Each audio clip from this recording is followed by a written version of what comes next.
L'enseignement de la langue des signes française n'est devenu obligatoire dans le cursus scolaire des enfants sourds qu'en 2008.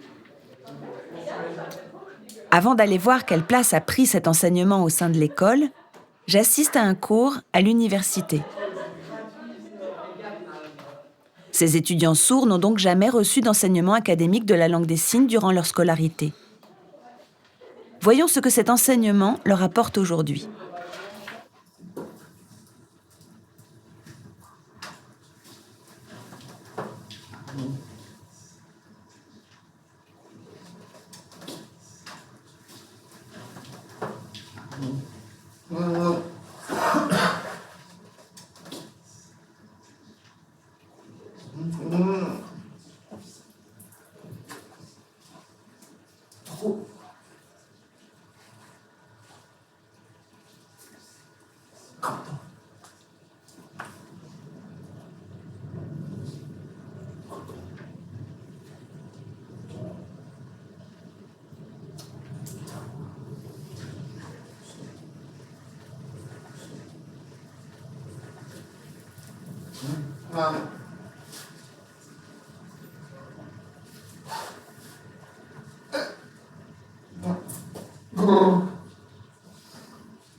Vous n'avez jamais eu de cours de langue des signes à l'école? Jamais. Jamais. Ce n'est pas normal que je découvre tout ça aujourd'hui. On aurait dû me l'enseigner avant. Parce que c'est important que les sourds prennent conscience de la richesse de cette langue et de son histoire. Ça veut dire que vous avez de la chance de suivre ces cours de langue des signes aujourd'hui? Oui? Moi, je suis arrivée en 2005, quand mes parents ont décidé de déménager pour me scolariser ici, à Toulouse. Avant, j'étais en intégration et en établissement spécialisé. Quand je suis arrivée ici, je ne me posais pas trop de questions sur mon identité. Et quand j'ai vu des élèves signer, alors que moi j'avais l'habitude d'oraliser en classe et de signer juste un peu, j'ai découvert ce qu'était vraiment la langue des signes. Là, j'ai compris que c'était ça mon identité, que j'étais sourde. J'ai voulu en savoir plus, approfondir, creuser la langue des signes. C'est pour ça que ces cours m'intéressent vraiment. Oui, j'ai de la chance d'être ici, c'est sûr. Oui, c'est vrai. Et vous pensez quoi de cette loi de 2008 qui rend officiel l'enseignement de la langue des signes aux enfants sourds? Eh bien, c'est une vraie chance pour les enfants. Et c'est important. C'est la clé qui leur permet, tout petit, d'entrer dans leur langue.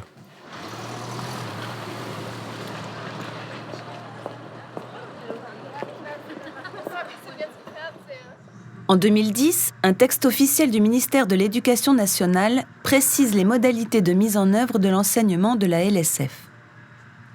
Les élèves sourds dont les parents ont fait le choix d'une communication bilingue doivent recevoir un temps d'enseignement de la LSF conséquent.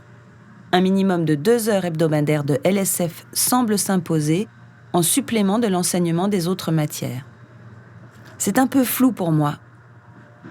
Alors je vais rencontrer une personne qui pourra m'apporter des éclaircissements sur ce texte. Allons voir.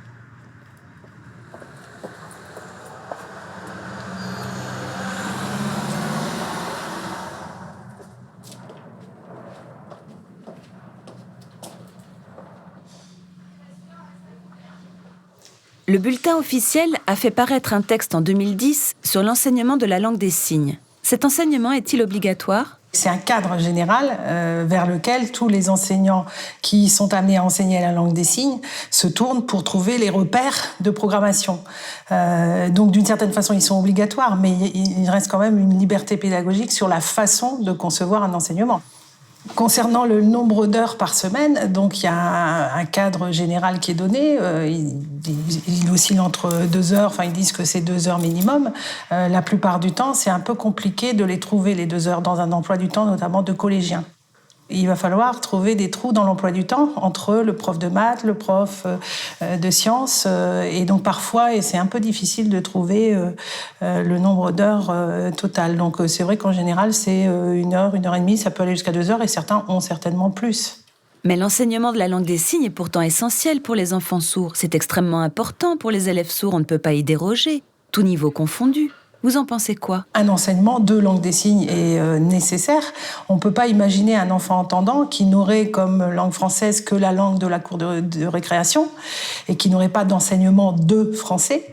Concernant la langue des signes, c'est la même chose. À quel moment prend-on du recul sur leur langue, sur la façon dont ils s'expriment? À quel moment la corrige-t-on? À quel moment apprend-on des façons de dire un peu plus riches, variées? Il faut des cours de langue des signes, effectivement, et pas seulement des cours en langue des signes où la langue des signes est le vecteur des autres apprentissages.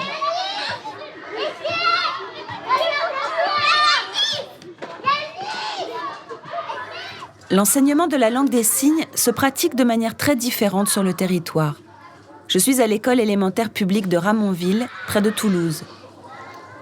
Comme c'est le cas pour les élèves entendants avec le français, les élèves sourds sont ici dans des classes où toutes les matières sont enseignées en langue des signes française. D'ailleurs, bien avant 2008, ces élèves avaient déjà commencé à recevoir 3 heures supplémentaires de langue des signes chaque semaine.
Ici, vous donnez des cours de langue des signes. Ces cours existent depuis combien de temps? Ici, à Toulouse, depuis 29 ans. Bientôt 30 ans. On donne 3 heures de cours de LSF par semaine et par classe. Est-ce que cela ne se fait pas au détriment des autres matières, comme le français par exemple? Et est-ce que cela n'inquiète pas les parents qui sont toujours très soucieux de l'apprentissage du français? Les parents s'inquiètent, oui, c'est vrai. Parce qu'ils croient que la langue des signes empiète sur les autres matières. Alors que non, au contraire, les élèves ont besoin de pratiquer, de s'exprimer en langue des signes. Sinon, ils auraient des difficultés en français, en mathématiques, s'ils ne maîtrisaient pas leur propre langue. Donc, il faut qu'ils apprennent à développer, à penser en langue des signes, pour pouvoir facilement passer à la lecture, aux mathématiques et aux autres matières. Tout se fait en langue des signes, et s'ils ne la maîtrisent pas, ça ne peut pas marcher. Alors, comment convaincre les parents? Les parents, eux, ils n'ont jamais suivi de cours de langue des signes. Jamais. Alors, l'année dernière, j'ai créé un atelier qui leur était réservé, axé sur les cours de langue des signes. Là, ils ont pu comprendre l'importance de ces cours. Et ça a été le déclic. Depuis, ça se passe mieux avec les parents. Oui, aujourd'hui, les parents qui ont suivi ces ateliers valorisent plus la langue des signes. Alors qu'auparavant, ils ne pensaient qu'au français, aujourd'hui, ils ont conscience qu'il y a aussi la LSF. Et le bulletin officiel de l'Éducation nationale de 2008, qu'est-ce que ça a changé pour vous? Depuis 2008, et encore maintenant, ça nous apporte beaucoup d'outils technologiques. Aujourd'hui, on peut utiliser des ordinateurs, des webcams. La technologie nous aide considérablement. Maintenant, on va beaucoup plus vite. On individualise le travail. Les élèves peuvent faire leurs devoirs à la maison, on leur demande d'enregistrer des vidéos en langue des signes et de réfléchir sur leur langue. Ils travaillent à la maison, ils s'enregistrent, ils rapportent leur clé USB et on corrige tout ça en classe. C'est pratique. Oui, cet outil est intéressant parce qu'il laisse une trace. Comme les élèves peuvent se voir et se corriger, ça les aide à progresser.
Tu es venu t'installer à Toulouse pour inscrire ta fille à l'école bilingue de Ramonville et tu as repris tes études.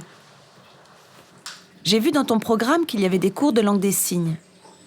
Est-ce que tu en as appris plus là, sur la langue des signes, que durant toute ta vie ? Quand je suis arrivée à l'université, je me suis dit pourquoi pas. Des cours de langue des signes, oui, c'est forcément nécessaire. Et pendant ces 3 ans, j'ai pris conscience que si en français il y a des règles de grammaire, de syntaxe, des règles à l'écrit, en langue des signes c'est pareil. Il y a des règles d'emplacement, de pointage, qui sont vraiment nécessaires. Il faut respecter les expressions du visage, les positions du corps. Donc il y a des règles en français comme il y en a en langue des signes. Et je me suis dit que ça allait être difficile parce que j'ai une langue des signes naturelle. Mais il faut la canaliser, la structurer et apprendre à faire une introduction, un développement, une conclusion, tout ça avec rigueur, pas n'importe comment. Et pour les devoirs, par rapport à la langue des signes de ta fille, comment tu fais ? Alors ça, c'est un problème. Je ne sais pas comment gérer ça. J'hésite. Parce qu'en classe, le prof enseigne un certain nombre de choses. Si j'interviens, ça veut dire que je suis un deuxième professeur pour ma fille. Et ça me gêne. Je préfère rester dans mon rôle de mère. En même temps, quand j'observe sa structure de langue, ça me fait réfléchir et je progresse aussi. Par exemple, son vocabulaire, je le trouve intéressant. Je me dis, il est clair, simple. Moi, quand j'étais jeune, j'ai longtemps fait du français signé. Après, dans la vie de tous les jours, j'ai une langue naturelle, comme tous les sourds. Effectivement, on signe comme on le sent. Mais quand je vois les gens signer maladroitement, sans trop de rigueur, je me dis, c'est comme ça, ce n'est pas leur faute. Ils n'ont jamais eu de cours de langue des signes dans leur enfance. Je les comprends et je me dis, voilà, tout ce que j'ai appris, ça m'a permis de prendre du recul. Et quand je vois ma fille signer, je sais qu'elle est bien plus en avance que moi au même âge. Non, je n'étais pas comme ça.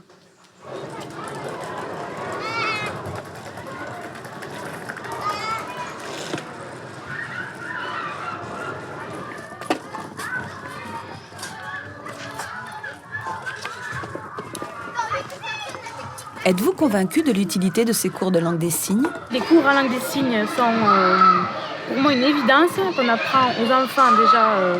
On leur promulgue tous les cours en langue des signes et je trouve évident qu'on leur apprenne aussi une bonne langue des signes. J'ai grandi dans une filière bilingue aussi. Même si j'étais avec des entendants et que ce n'était pas facile d'avoir accès aux interprètes. Ma fille, elle, a des cours directement en langue des signes.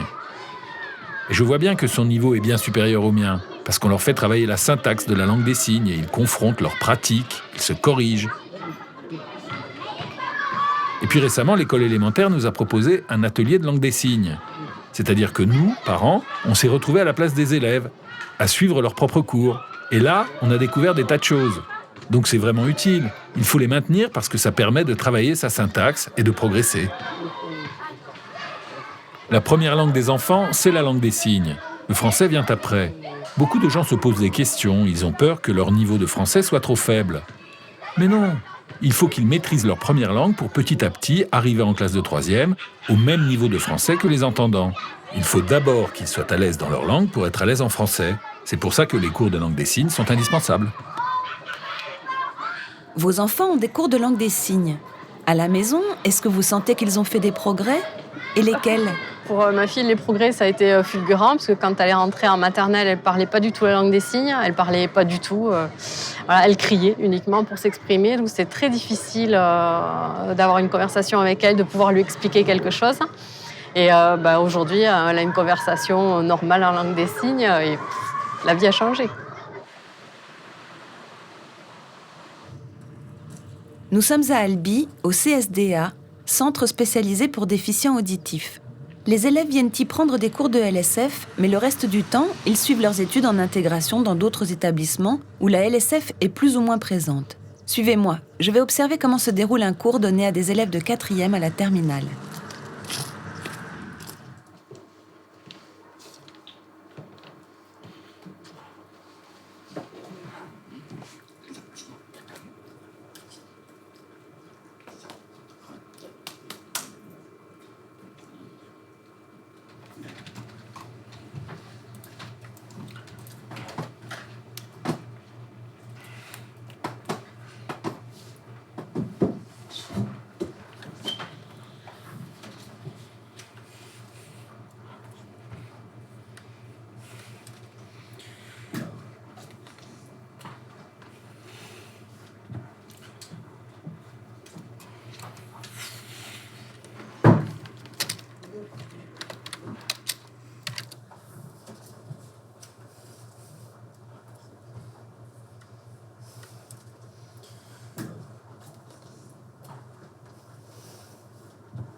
Tu es issu d'une famille de sourds?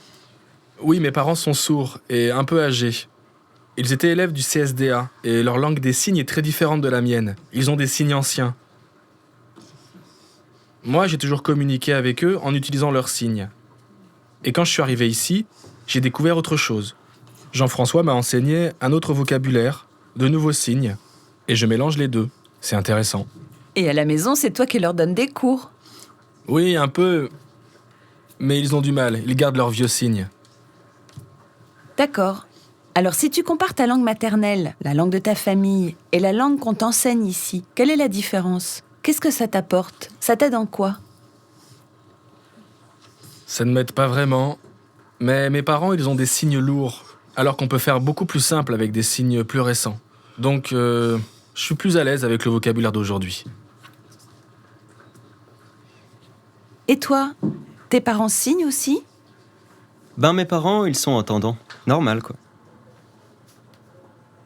Moi, je suis devenu sourd quand AZF a explosé en 2001. Je suis devenu sourd des 2 oreilles. Ce cours de langue des signes, il m'aide beaucoup.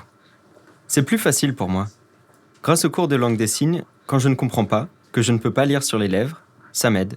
C'est plus facile. Dans les autres cours, tu ne comprends pas, et le cours de langue des signes, tu le comprends. Oui, un peu. C'est bien quand le prof signe ou mime les explications. Je comprends mieux. Les élèves sourds sont dispersés en intégration. Pour le cours de langue des signes, vous ne pouvez pas aller vers chacun d'eux. Alors vous les avez rassemblés ici. Oui, tout à fait. Les élèves sont en intégration dans d'autres établissements. Ils ont un planning scolaire surchargé. Beaucoup d'heures de cours, beaucoup de travail. Alors ici, au CSDA, ils se retrouvent hors temps scolaire pour suivre un enseignement de la langue des signes dans un centre ressources. Vous êtes professeur de langue des signes. Est-ce qu'à l'école, vous avez bénéficié de cours de langue des signes? Et pourquoi vous l'enseignez aujourd'hui? Adolescent, je fréquentais les associations. Et c'est là que j'ai acquis cette langue. Par contre, je n'ai jamais appris à l'analyser, grammaticalement, syntaxiquement, et c'est seulement à l'âge de 20 ans que j'ai commencé à découvrir tout ça, en formation. Aujourd'hui, j'ai le statut d'enseignant de langue des signes. Et quand je regarde mon parcours, je me dis que c'est le métier que j'ai toujours voulu faire, c'est une passion. Bien sûr, je valorise la langue des signes. Je suis fier de cette langue, et c'est très important de la transmettre.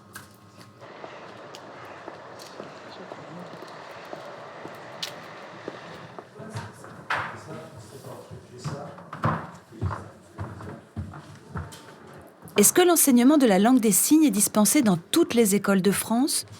Ou est-ce qu'il reste encore des établissements où ça ne se fait pas ? On sait que la loi l'oblige, mais... Le texte d'application de l'éducation nationale est sorti en 2010, il y a 4 ans seulement. Donc le nombre de cours de langue des signes n'a pas explosé du jour au lendemain. On en voit émerger un peu partout en France. Mais il faut savoir que les postes offerts par l'éducation nationale, après concours, sont au nombre de 7 chaque année. Par rapport aux langues régionales, c'est relativement important. On est mieux loti du côté de la langue des signes avec ces 7 postes. Donc ces postes sont attribués ça et là, et petit à petit, les cours se développent. Mais il faudra sans doute encore attendre un certain nombre d'années, peut-être encore 10 ans, pour avoir des cours partout. On a 30 professeurs diplômés avec des postes à temps plein, et 40 contractuels avec des temps partiels variables. Mais cela, je n'en tiens pas compte. Alors, est-ce que ces 30 professeurs diplômés répondent à la demande ?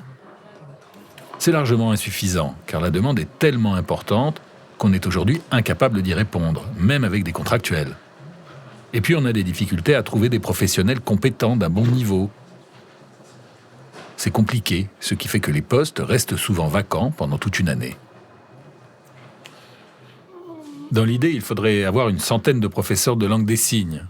Oui, 100, ce serait déjà bien. Le texte date de 2008, ça fait donc 6 ans. Quel bilan pouvez-vous en tirer ? L'enseignement de la langue des signes a été institué en 2008. Or, je suis arrivé en tant qu'inspecteur en 2010. J'ai donc réellement une vision plus précise de la situation depuis seulement 4 ans. Personnellement, ça a été une surprise de découvrir que la langue des signes était de plus en plus enseignée un peu partout. Au moins maintenant, il faut qu'on réfléchisse aussi au support pédagogique, à l'investissement des professeurs, aux difficultés qu'ils peuvent rencontrer. Il est certain qu'il y a un travail considérable à mener autour des supports pédagogiques pour offrir un minimum de confort aux professeurs.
Quel est l'objet de votre cours auprès de ces étudiantes ? En quoi consiste-t-il ? Le cours porte sur dissocier en fait le français et la langue des signes, parce que donc elles ont un cours de français, français langue étrangère, où donc elles voient les notions de grammaire, etc. Reprises, approfondissement du français, et le mien vient compléter en fait justement tout ça pour avoir une réflexion purement sur la langue des signes. Pour justement qu'elles ne soient pas influencées par les critères du français et qu'elles réfléchissent purement sur la langue des signes. Pour les sourds, maîtriser la langue des signes, qu'est-ce que ça leur apporte ? En quoi ça va les aider socialement, professionnellement, en tant que citoyens ? Quels avantages ils peuvent tirer de la maîtrise de leur langue ?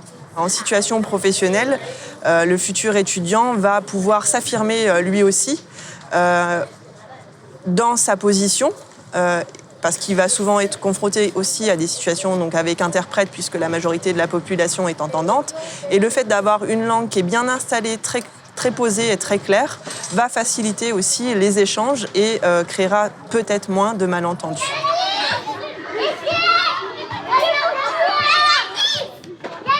Vos enfants suivent des cours de langue des signes. Qu'est-ce que ça va leur apporter pour le futur ? Je pense que nos enfants ne se poseront pas trop de questions sur eux-mêmes. Ils vont avancer naturellement. Et quand ils rencontreront un obstacle, ils le contourneront plus facilement que la génération d'aujourd'hui qui se pose des questions. Pourquoi ? Comment ? Ils vont grandir naturellement.